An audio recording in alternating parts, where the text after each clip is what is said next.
ఏదైనా కొత్త విధానాన్ని అమలు చేయాలంటే దానికి అవసరమైన వనరులన్నీ అందుబాటులో ఉంచాలి. క్షేత్రస్థాయిలో అలాంటి పరిస్థితులు ఉన్నప్పుడే అది సఫలీకృతమవుతుంది. ఉన్నత విద్యావంతుడైన శ్రీరాములు ఇదే ఆలోచన చేశారు.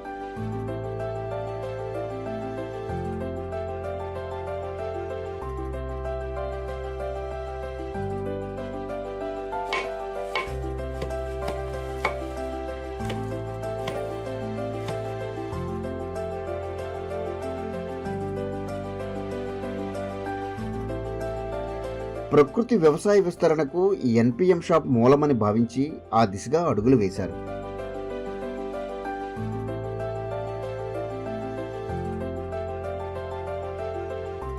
పల్నాడు జిల్లా నకరికల్లు మండలం దేచవరం గ్రామానికి చెందిన రైతు పల్లెపు శ్రీరాములు ఉన్నత విద్యావంతుడు.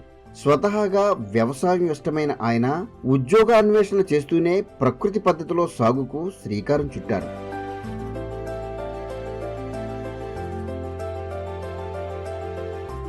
అందరికీ నమస్తే అండి. నా పేరు శ్రీరాములు. అది పల్నాడు జిల్లా నకరికల్లు మండలం దేశవరం గ్రామం అండి. అది బిఏ బీఈడి అయిపోయిందండి. ఈ రసాయన ఎరువులు ఎక్కువ వాడి అధిక పెట్టుబడులు అవ్వటం వల్ల వ్యవసాయం లాభసాటిగా లేకపోవటం వల్ల ప్రకృతి వ్యవసాయానికి రావడం జరిగింది. మన ప్రకృతి వ్యవసాయ అధికారులు మమ్మల్ని కలిసి ఎలా చేసుకోవచ్చు, అధిక పెట్టుబడులు పెట్టకుండా కూడా తక్కువ పెట్టుబడితో వ్యవసాయం చేయొచ్చు, ఆ విధానం పాటిస్తున్నారు అందరూ అని వారు మాతో మోటివేట్ చేసి మమ్మల్ని కలవగా దాని మీద ఇంట్రెస్ట్ ఉండి ఆ ప్రకృతి వ్యవసాయం వైపు తిరగడం జరిగింది.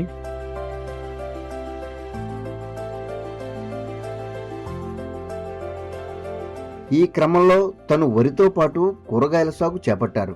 ఈ సాగుకు అవసరమైన జీవామృతాలు, కషాయాల సమస్య ఎదురయింది. వీటి కోసం ఇతర ప్రాంతాలకు పరుగులు పెట్టే కన్నా తనే తయారు చేస్తే సమస్యకు పరిష్కారం లభిస్తుందని భావించి ఆ దిశగా అడుగులు వేశారు. దీనిలో భాగంగా తన సొంత నిధులతో ప్రత్యేకంగా షాపు ఏర్పాటు చేశారు. ప్రకృతి వ్యవసాయాలకి రైతులు రావాలనుకుంటున్నారు, కానీ వారికి ఆ ద్రావణాలు, కషాయాలు తయారు చేసిన సమయం లేక ఆ వెసులుబాటు వారికి కుదరక రాలేకపోతున్నారు. అందువల్ల నేనేమి అనుకుంటా అంటే ఈ ప్రకృతి వ్యవసాయంలో వారందరికీ ద్రావణాలు, కషాయాలు తయారు చేసి నేను నా పొలానికి వాడుకుంటా, నా తోటి రైతులకు కూడా ఈ అందుబాటులో తేవాలని ఎన్పిఎం షాప్ పెట్టడానికి ముఖ్య ఉద్దేశం. ఇప్పుడు ప్రజెంట్ నా దగ్గర ఒక 50 మంది రైతులు ఉన్నారండి. వారందరికీ అందించాను. ఇక రానున్న రోజుల్లో కూడా ఆ 50ని 150, 200 దాకా తీసుకెళ్లాలని ఒక ప్రణాళికబద్ధంగా వెళ్ళడం జరుగుతుంది. వ్యవసాయం చేసే వ్యవసాయదారులందరినీ ప్రకృతి వ్యవసాయదారులుగా మార్చాలన్నదే నా యొక్క కోరిక.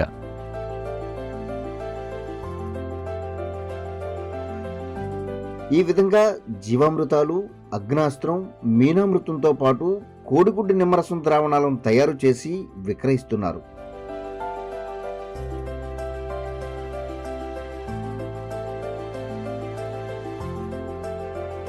ఇప్పుడు ప్రజెంట్ మా దగ్గర నీమాస్త్రం, అగ్నాస్త్రం, గ్రోత్ కొమోటర్కి వచ్చేసరికి చేపల ద్రావణం, కోడిగుడ్డు నిమ్మరసం ప్రజెంట్ ఇవి అందుబాటులో ఉన్నాయండి. వాటి ధర లీటర్ వచ్చి 200 నుంచి 250 వరకు ఉందండి. ఇక మా దగ్గర ఉన్న ఆ నీమాస్త్రం ఒక లీటర్ వచ్చి 100 రూపాయలండి. గ్రోత్ ప్రమోటర్స్ వరకు దాన్ని లీటర్ 250 దగ్గర వరకు తీసుకుంటున్నాము. పొలాలు వాళ్ళ పండించే రైతుల దగ్గరికి మేము వెళ్ళటం జరుగుతుందండి. వెళ్ళి చూస్తే అక్కడ ఉన్న పరిస్థితుల ప్రకారం వారికి ఏ కషాయాలు అవసరమో, ఏ గ్రోత్ ప్రమోటర్ అవసరమో అవి వారికి ఇచ్చి చెప్పడం, వారి చేత వాడించడం జరుగుతుంది. వీటిని నామమాత్రపు ధర లీటరు 250 రూపాయలుగా నిర్ణయించి రైతులకు అందజేస్తున్నారు. ఇప్పటి వరకు దాదాపుగా 50 ఎకరాలకు సరిపడా తయారు చేసి రైతులకు విక్రయించారు.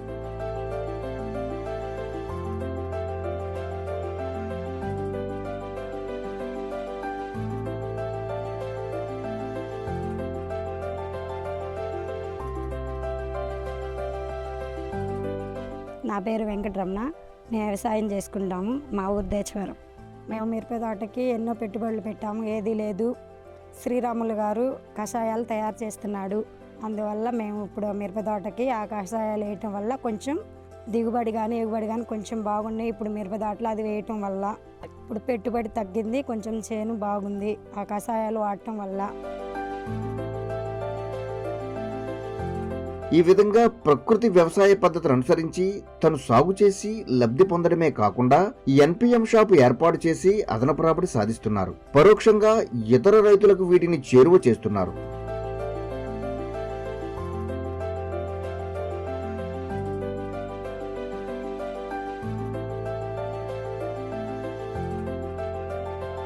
పురుగు మందులతో పోల్చుకుంటే కషాయాలు ద్రావణాలు అనేది చాలా తక్కువ రేటుకి లభించడం ద్వారా మా గ్రామస్తులే కాకుండా కూడా పక్క గ్రామస్తులు కూడా ఈ కషాయాలు ద్రావణాలు వాడటానికి ఆసక్తిగా ముందుకు వస్తున్నారు.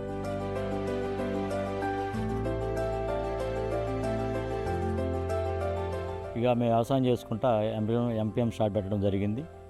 మా కుటుంబ సభ్యులందరం కలిసి మేము ద్రావణాలు ఈ కషాయాలు తయారు చేసి తద్వారా ఆ కషాయాల ద్రావణాలు తయారు చేయడం ద్వారా మాకు నెలకి 10,000 దాకా ఆదాయం వస్తుంది.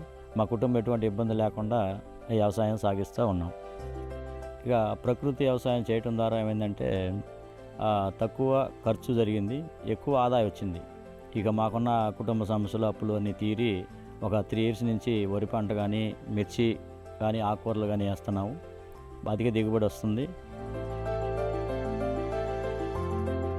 వీటిని పంటలకు అందిస్తున్న రైతాంగం మెరుగైన ఫలితాలు సాధించడంతో మరింత మంది ఈ పద్ధతిని అనుసరించేందుకు ముందుకు వస్తున్నారు. రైతులందరూ రసాయన ఎరువులు ఎందుకు వాడుతున్నారంటే ప్రతి ఒక్క గ్రామంలో ఎన్పిఎం షాపు లేకపోవటం వల్ల ఆ రైతులకి సరైన సమయం ఆ కషాయాలు ద్రావణాలు చేసుకునే సమయం లేకపోవటం వల్ల అందరూ రసాయన వైపు ఎగ్గు చూస్తున్నారు. కాబట్టి ప్రతి ఒక్క గ్రామంలో ఎన్పిఎం షాప్ పెట్టాలనేదే మా యొక్క ముఖ్య ఉద్దేశం.